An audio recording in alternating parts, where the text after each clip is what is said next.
Franklin's Halloween. Scuba cat. Oh!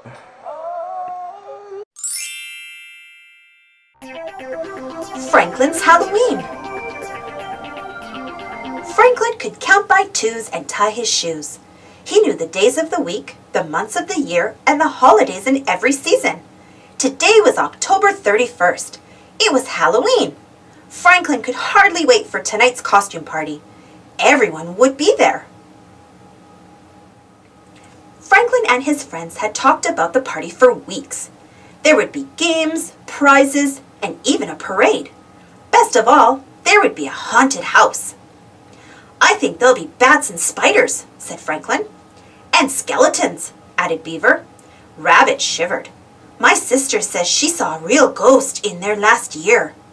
"That's silly, Rabbit," said Beaver. "There are no real ghosts." All of Franklin's friends were excited because of the costume contest. Franklin wasn't sure what he was going to wear. He tried on everything in his dress-up trunk, but nothing seemed quite right. Beaver and Goose were keeping their costumes secret. "Try to find us at the party," they giggled. Fox was also mysterious about what he was going to be. "Look for something gruesome," he said. That gave Franklin an idea. He would be something creepy.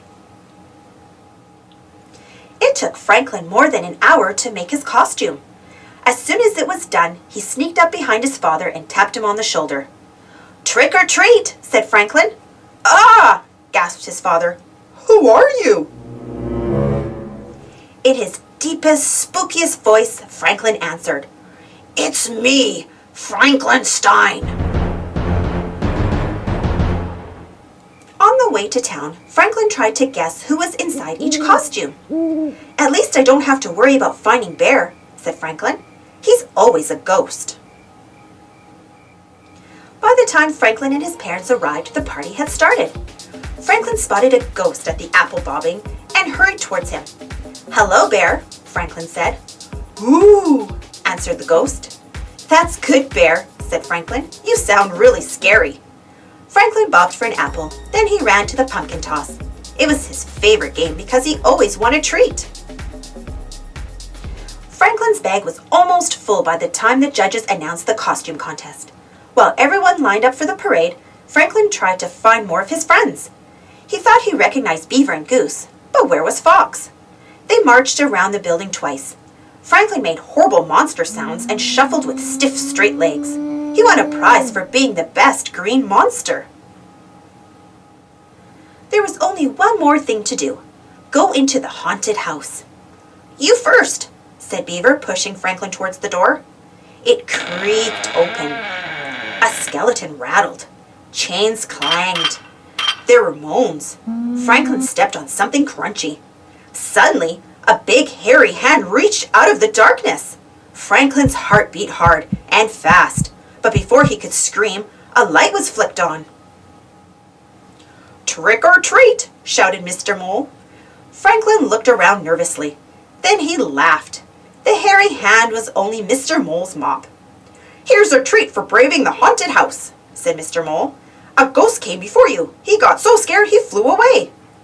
"But Bear can't fly," said Franklin. "It wasn't Bear," explained Mr. Mole. "Bear is homesick with a nasty cold." Franklin shuddered. If Bear wasn't the ghost, then who was? He ran back to his friends who were waiting in line for the haunted house. "Was it that scary?" asked Fox. "You look like you've seen a ghost." "Maybe I did," said Franklin. He told them what Mr. Mole had said. "You mean that Bear was never here?" asked Beaver. Franklin shook his head. "The ghost flew over them. It swooped low and called, 'Woo!' Rabbit twitched. 'So what is white, says who, and flies?' 'A real ghost,' answered Goose. 'Run!' Franklin was about to follow when he saw a feather floating down. "Stop!" he shouted. "I think I know who the ghost is."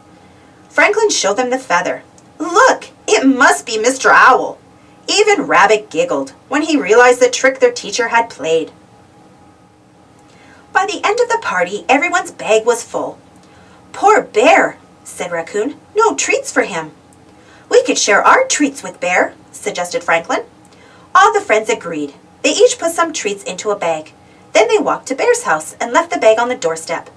"Trick and treat," they called. On the way home, Franklin looked into his treat bag. "Goodness," said his mother. "You have enough there to last until next Halloween." "Maybe," said Franklin, sampling a few, but secretly he hoped the treats would last until the end of the week. Thanks for watching. The end.